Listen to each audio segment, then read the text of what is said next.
Grief and anger spill out onto the streets of Jerusalem on Sunday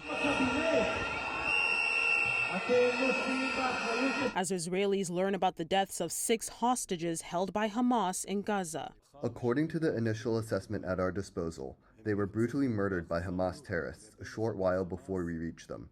They were abducted alive on the morning of October 7th by the Hamas terror organization. Protesters gathered outside the office of Israeli Prime Minister Benjamin Netanyahu, calling on him to secure a ceasefire deal in order to bring the remaining captives home. You can't play with civilians' lives. You cannot do that. They belong here.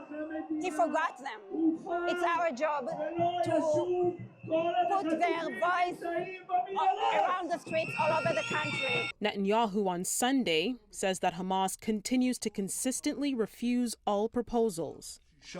Whoever murders hostages does not want a deal. Netanyahu, who faces growing calls to end nearly 11 months of war, says Israel will not rest until it catches those responsible. The bodies of the hostages have been returned from where they were found in the southern Gaza city of Rafah to Israel. The grief-stricken family of Israeli hostage Almog Sarusi mourned over his body on Sunday.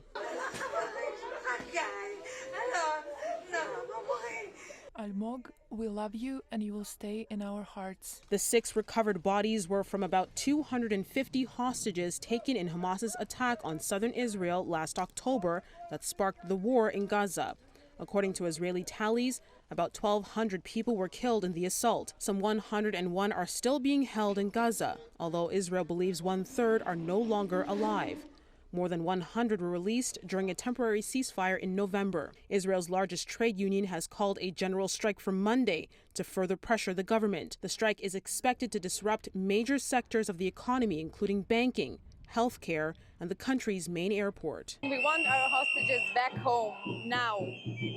Meantime, fears of escalating violence in the Middle East continues to grow. Palestinians on Sunday were seen leaving their homes in Jenin as Israeli troops carry out raids across the West Bank in one of their largest actions in the area in months, which Israel says is being done in order to block Iranian-backed militant groups. The operation taking place as fierce fighting rages on between Israeli forces and Hamas militants in Gaza.